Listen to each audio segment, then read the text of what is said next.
My name is Plenipotentiary Judge David-Wynn Miller. I punctuate my name because it makes me a fact and not an adjective pronoun fiction. I'm here to introduce to you to a program to bring this planet out of its adverb-verb world for 8,500 years into a correct sentence structure communication syntax organization. All 250 countries worldwide have been under this adverb-verb guise by the Universal Postal Union, Bern, Switzerland, established in 1873, better known as the New World Order. This technology has been perfected, and misinformation, privileged few are allowed to go free from committing crimes, and others are slapped with serious fines, prison terms for absolutely nothing. When you go looking for case law on the correct sentence structure communication syntax, you will not find anything. You have to be competent enough to understand what the correct sentence structure communication syntax means in order for you to have the knowledge to win your lawsuit. Correct the language that is wrong. The syntax is now on the table. We will write the contracts, the treaties, the trusts, the constitutions, so that the people of the world all know where they stand. And if they know where they stand in a mathematical procedure of communications, written frontwards and backwards, so that no matter how they look at it, there is no subjective interpretation as to what it means or how it is said. And so with this level of accuracy, we are going to change this world. We are going to bring it together under one world order of correctness, just like mathematics. And we're going to use prepositional phrases, and we're going to do it in the correct manner. You go through 3 stages in life. Your first stage is you do not know what you do not know. No one was aware of syntax until you saw this program. Once you saw it, you were aware of what you did not know, which means you didn't know about the math interface on language. For 8,500 years, the entire population of the planet Earth in 5,000 languages did not know about the math interface on syntax. You were all taught when you were in 5th grade in school, never start a sentence with a prepositional phrase and never end a sentence with a prepositional phrase. Well, if you don't end a sentence with a prepositional phrase, you've got a dangling participle verb as an answer, which means your sentence is incomplete. When the government writes their instructions on most of their forms, they don't use adjectives. They only use adverb-verb, adverb-verb, adverb-verb throughout the entire sentence structure. The human mind is really unique in its ability to use deductive reasoning and logic to create the correct sentence structure communication syntax. So you got to have the knowledge to understand what is being said, because they have a code. No law or fact shall be tried in court. That is their law. That is their oath. Every judge, barrister, lawyer, attorney, worldwide, all countries, all languages swear to this, because for 8,500 years, language has been bastardized. It is adverb-verb illusion. An, act. A-C-T. All words that start with a vowel. A, E, I, O, and U are followed by 2 consonants, means no contract. You're going to say, where do I find that rule? Look up every word in the dictionary that starts with a vowel and 2 consonants. And all the synonyms that reflect that word, and you will find a no contract, a negative condition of state for every single word. In 4700 BC, Pharaoh said, "So it is written, so it shall be done." There was a reason for that, because oral contracts cannot be seen or proven. Because of the argument, did you hear what I said, what I meant, what I said, when I said, what I meant, what I said? If you don't see it written, you can't prove it. When you write a contract, you go into court, you have a syntax document. Every single sentence is its own independent court as you make an argument. We're not dealing with 150 to 1 variables in an oral conversation, so your paperwork is going to speak for you. It isn't what's written here. I'm writing to show you how many ways I can write it to show you the variables, but when I speak it in one terminology, which one of the 150 variables up here that I just say to you? You don't know that. And because you don't know that, you're going to make a presumption, opinion, presumption, guess, perjury, a lie. How many different mistakes can you make? That's only 3 words. Try doing it with a lawsuit with 30,000 words on it. What do you think your variables are here? You're talking about terabyte to the terabyte power of variables. You can't get to a fact. If you can't have a fact, what are we doing? We're lying to each other. Technology brings us to a position of accuracy that cannot be argued. And the court room is a building. That is not the document on the piece of paper. When you write a lawsuit, the paper that you have, this is the court. And of all the 2 million words in the English language, we got 720 words that are syntaxed. That's it. Pretty simple. Average person has a 12,000 word vocabulary. You only need 720 to learn syntax. And in 99% of the cases, you use less than 50 different words in an entire lawsuit to win your case. It doesn't take a rocket scientist to figure this out. It's so simple. Once you get it, it's mathematical. This is the court. This is the contract between you and the judge. The courtroom is irrelevant. The seals that are hanging on the walls are irrelevant. This flag is the correct sentence structure communication syntax flag, which advertises that this is correct. You place a postage stamp up on your corner. You sign across it. That makes you the postmaster transporting the vessel of the document to the clerk of the court, which is the port of the court. She puts her stamp on it. When she puts her stamp on it, you sign your name across her stamp, making you a postmaster of not only your paperwork and your vessel, now you're in contract with the port authorities of the court, because this is a courthouse, which is a foreign vessel in dry dock, so you've entered a foreign vessel.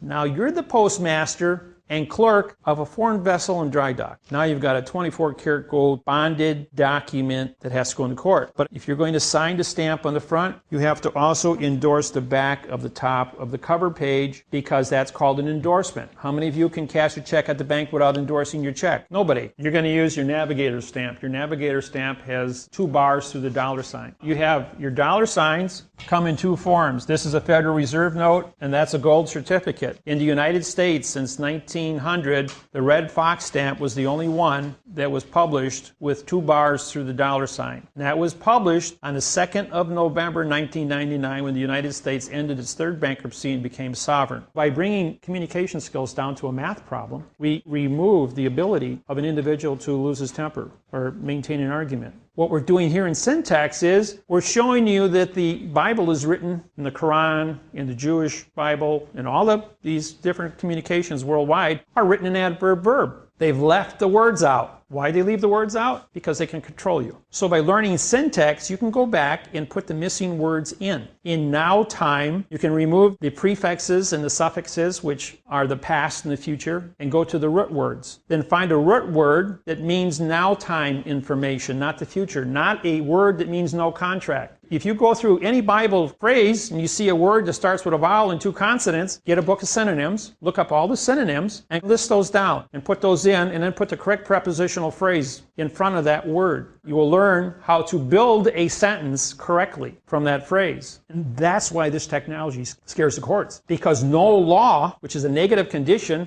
and no fact is the only thing that gets tried in court. If you know what syntax is, you can make a mathematical choice. You have better pieces of information to make better decisions to be good. And then if somebody with evil wants to come at you with an illusion called adverb-verb, you can say, that's a lie, and I can prove it. It all comes down to who you are, what you know, and what you put on your documents that come into court. On the back of my business card is the whole procedure how to prosecute judges and attorneys. It's already written there for you.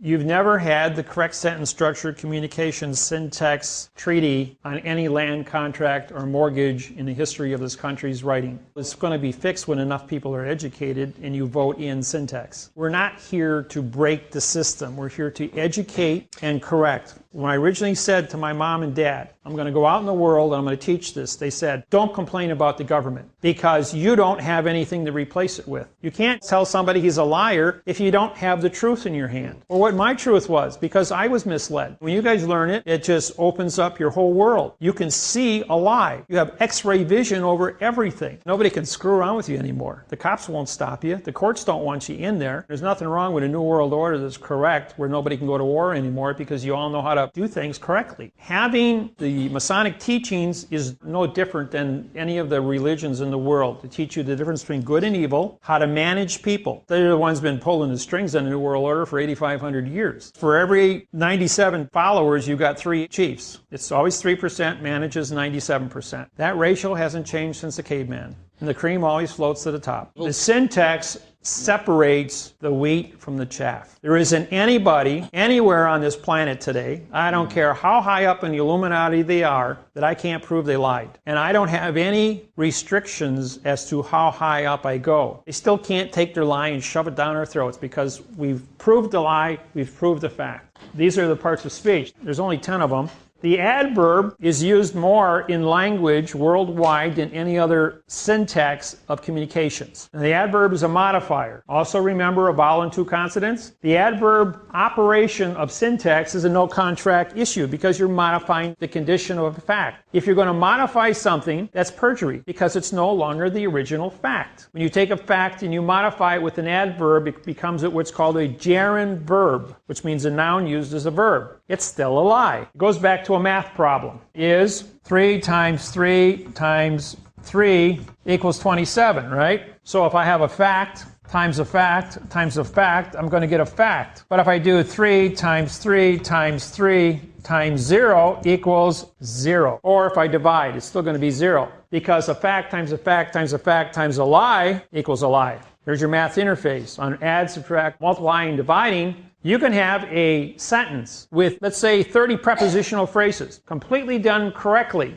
and take the word for out instead of for the witness's knowledge, and then go ahead and write 29 prepositions in the correct order in the sentence, but because you dropped the first 4, now you got an adverb, adjective, pronoun all the way to the end of the sentence, and you've lost all prepositional phrases because you committed a lie to start the sentence. Therefore, you've lost everything. You can't make any mistakes in this technology. The math will not support it. We use the math to go and check it frontwards and backwards. When you write a sentence backwards, you have to use the opposite prepositions. Every sentence we write starts with a preposition for. You have 2 verbs, is and are, and the word that follows the verb is the word with. These positions of where these prepositions and articles take place are very unique because every sentence is a complete court hearing. You got to follow the rules in every sentence, and you can't violate them. You make one mistake in the whole entire document, you made a presumption before the fact, it proves you don't know what you're doing. Don't do something by yourself. Always work as a team. I don't care, the more people you got in your team, the better, because then you got more years of experience to check. That's why law firms do not have a lawyer working alone. He always has 5 or 10 other lawyers reading and signing his papers to say he did it right. The only word that can follow a pronoun is an adverb or a period. When you take 2 nouns and you put them together, black pen. Black is a fact, pen is a fact. But black colors the pen. Therefore, the black now becomes an opinion. Is this a charcoal pen,